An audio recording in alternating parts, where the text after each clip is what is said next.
Shalom, selamat pagi kepada setiap pemuda-pemudi BKBM SYM. Hari ini kita akan berkongsi sedikit daripada firman Tuhan untuk sama-sama membangkitkan iman kita dalam saat akhir zaman ini, kerana Tuhan Yesus tidak lama lagi akan datang dan kita harus mempersiapkan diri kita untuk kedatangan Tuhan. Okey. Jadi sebelum itu saya akan bawa kita dengan doa yang singkat. Oke, mari kita semua berdoa. Haleluya. Terima kasih Tuhan karena pada hari ini Engkau ada bersama-sama dengan kami dan pimpinlah kami untuk mengenal firman-Mu dan juga untuk menyelidiki firman-Mu agar kami dapat apa yang tersirat daripada firman-Mu Tuhan, dan juga untuk belajar dan bersekutu dengan Engkau Tuhan. Kami meminta agar Roh Kudus-Mu mengajar kami dan membawa kami kepada segala kebenaran agar kami dapat sama-sama maju, sama-sama berkembang di dalam Engkau dan juga berakar dan berbuah bagi Tuhan Yesus kami. Terima kasih Tuhan, dalam nama Tuhan Yesus kami telah berdoa. Amin. Oke, jadi hari ini topik yang saya akan kongsikan kepada dengan kita adalah bagaimana hidup semasa di dalam saat akhir zaman ini. Oke, sebagai anak-anak muda, memang kita tahu banyak cabaran, banyak godaan, dugaan, dan juga segala-gala perkara yang terjadi dalam kehidupan kita, keluarga kita, kerana kita seringkali menjadi bahan target kepada iblis. Jadi kita sebagai anak Tuhan harus bangkit, harus melawan, harus belajar untuk berperang. Ya, juga yang lebih penting lagi, kita harus menjaga kehidupan kita sesuai dengan firman Tuhan. Firman Tuhanlah panduan kehidupan kita. Jadi poin yang pertama saya mau kongsikan kepada kita adalah kita harus hidup kudus. Boleh terdapat di dalam Mazmur 119 ayat 9 mengatakan, bagaimanakah seorang pemuda dapat hidup suci? Dia dapat hidup suci dengan mentaati perintah-Mu. Kalau kita melihat di sini, perintah Tuhan ini adalah satu panduan untuk kita hidup kudus. Karena firman Tuhan telah mengatakan kita harus kudus kerana Tuhan kita itu adalah sangat kudus, di mana tidak ada pun satu titik dosa yang terdapat di dalam kerajaannya. Jadi saya menggalakkan kita untuk setiap hari menyelidiki firman Tuhan, bukan sekadar membaca. Membaca lain, dia cuma kita dapat dia macam tidak menghayati apakah maksud firman itu berasaskan dengan Roh Kudus. Sebelum kita membaca firman Tuhan, kita undang hadirat Roh Kudus untuk menghuraikan segala firman. Sebab dialah roh kebenaran. Jadi roh kebenaran itu akan bagi tahu kita apakah maksud yang tersirat di dalam firman Tuhan. Firman Tuhan tidak dapat dihuraikan dengan akal budi manusia, tetapi harus disertakan dengan kuasa Roh Kudus. Jadi hari ini harus kita mulakan dalam saat tahun baru ini, mulakan perkara yang baru dengan bermulanya dengan firman Tuhan. Selidiki dia, pelajari dia, agar kita dapat mengenal apakah kehendak Tuhan di dalam kehidupan kita, ya. Jadi kita sebagai anak muda tidak terkecuali untuk menyelidiki firman Tuhan. Ini bukan untuk orang yang dewasa saja, tidak, tetapi untuk setiap kategori kehidupan harus berasaskan firman Tuhan. Firman Tuhan inilah yang mencipta langit bumi, termasuk kita ini. Dan kita patut bersyukur kerana Tuhan sudah memberi kita nyawa, hidup, malah kehidupan yang kekal. Dia sanggup mati untuk kita. Jadi itulah yang kita harus berikan kehidupan kita untuk Yesus, hidup demi Yesus. Jadi di sanalah kita punya passion, kita punya kerinduan hati, harus di dalam kasih Tuhan. Oke, jadi firman Tuhan harus hidup sebakti dengan kita sebagai anak muda, berasaskan dengan firman yang telah kita baca tadi dalam Mazmur 119 ayat 9-nya. Oke, poin yang kedua, melatih diri kita untuk melakukan kebenaran. Oke, kita boleh rujuk ya di dalam 1 Yohanes. Oke, dalam 1 Yohanes kita akan tengok macam mana kita sebagai seorang anak muda untuk melatih diri kita melakukan kebenaran ya. Oke, 1 Yohanes bab 3 ayat 7. Oke, di sini kita akan melihat. Oke, berbunyi demikian. Anak-anakku, janganlah biarkan sesiapa pun menipu kamu. Sesiapa melakukan kehendak Tuhan adalah anak Tuhan. Oke, jadi di sini kita melihat kalau kita melatihkan diri kita untuk melakukan kebenaran, kita adalah anak Tuhan. Jadi kalau kita mengikut duniawi, adakah kita anak Tuhan? Sememangnya tidak. Bermaksud kita ini masih berpegang kepada duniawi. Maka Tuhan tidak mau kita berfikiran atau memiliki hati yang mencari perkara-perkara yang duniawi. Jadi kita harus melatih diri kita, yaitu menjadi pelaku firman Tuhan. Kalau kita mau bertumbuh, kalau kita mau berbuah, kalau kita mau menjadi saksi dan juga contoh kepada orang lain, maka dari sinilah permulaan hidup kita, permulaan hikmat yang Tuhan sudah bagikan melalui firman-Nya. Firman-Nya itu yang akan membentukkan kehidupan kita.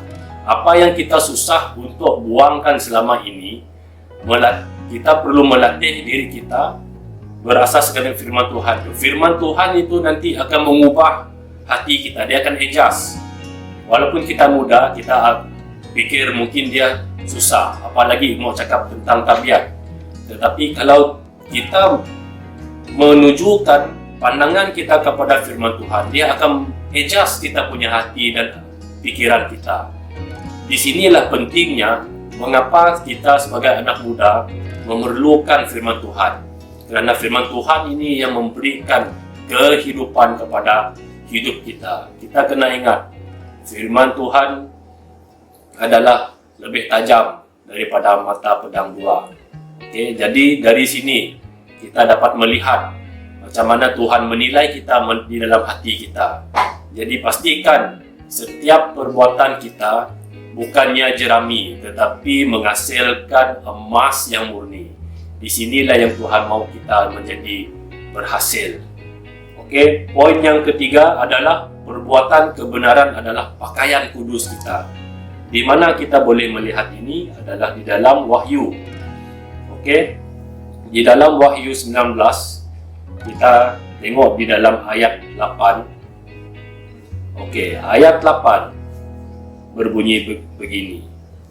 Pengantin perempuan itu telah diberikan pakaian linen yang bersih dan berkilauan untuk dikenankan. Pakaian linen itu perbuatan baik yang dilakukan oleh umat Tuhan.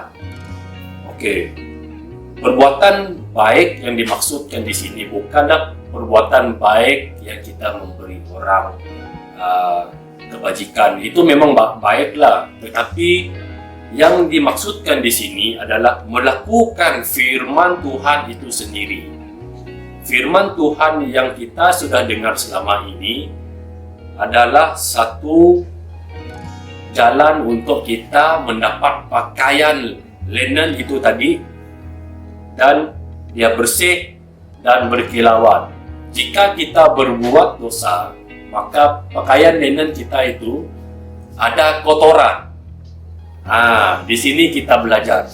Kalau sudah ada kotoran, dari sanalah kita harus bertobat, harus meminta pengampunan daripada Tuhan dan meminta darah Tuhan Yesus untuk menyuci dan menguduskan kita.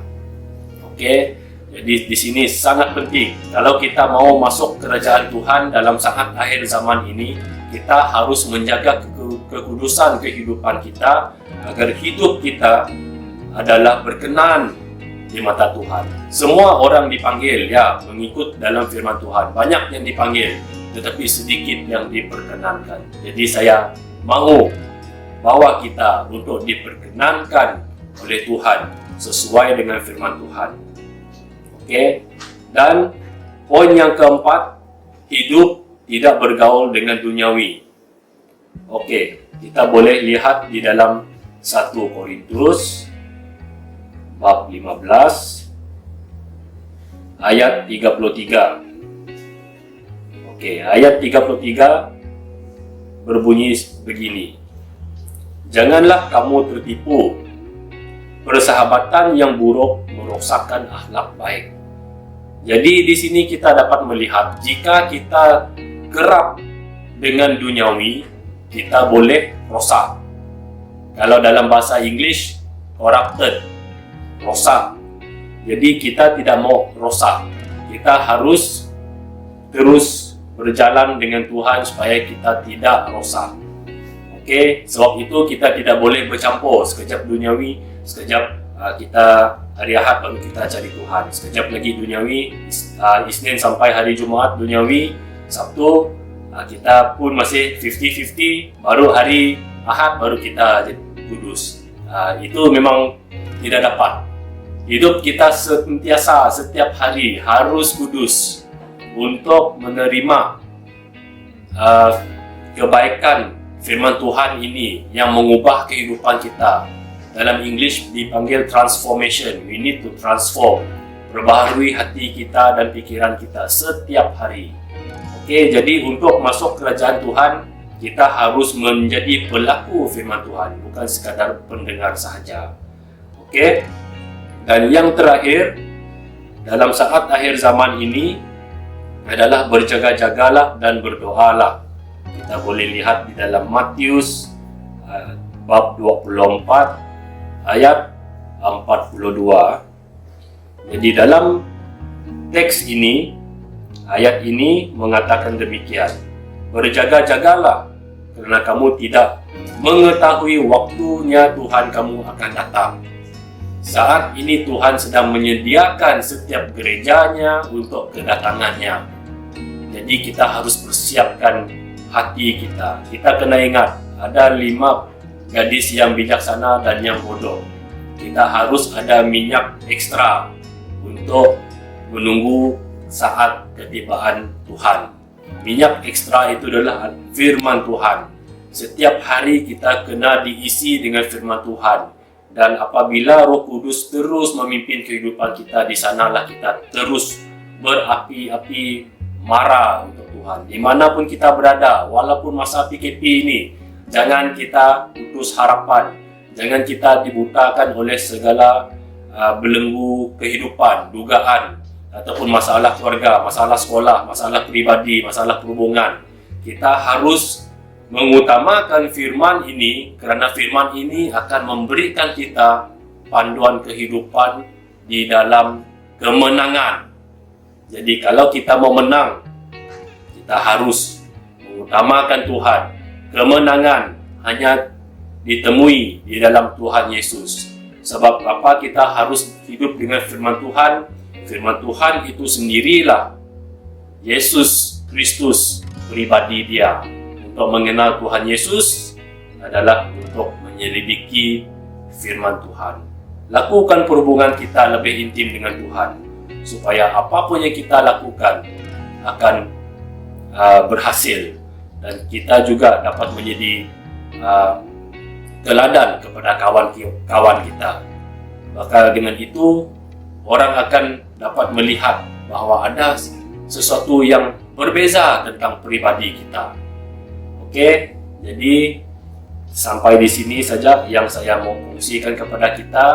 Saya harap dengan perkongsian ini kita dapat menjadi pelaku, menjadi seorang pemenang, dan juga lebih intim dengan Tuhan Yesus.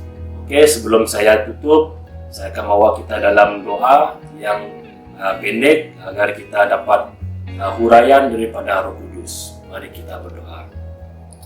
Haleluya Tuhan. Terima kasih Tuhan karena Engkau telah memberikan firman-Mu untuk kami dipenuhi, dilengkapi.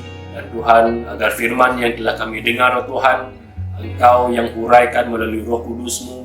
Dan oh Tuhan, agar Engkau menutupi kehidupan kami dan jaga benih yang sudah ditabur agar si iblis tidak pergi mencuri. Di dalam nama Tuhan Yesus, kami ikat setiap kuasa-kuasa iblis, kuasa-kuasa di udara, agar mereka tidak mencuri benih-benih itu, tetapi Roh Kudus, Engkaulah yang terus memimpin, menjaga, dan menolong setiap SYM dan pemuda-pemudi untuk bertumbuh, berakar, dan berbuah bagi Engkau Tuhan. Karena ini saat akhir zaman, dan Engkau terus membangunkan generasi saat ini, oh Tuhan, agar oh Tuhan mereka dapat berjalan di dalam roh dan kebenaran, oh Tuhan, dengan luar biasa. Dalam nama Tuhan Yesus kami telah berdoa. Amin. Sekian dari saya, Brother Kelvin. Tuhan memberkati.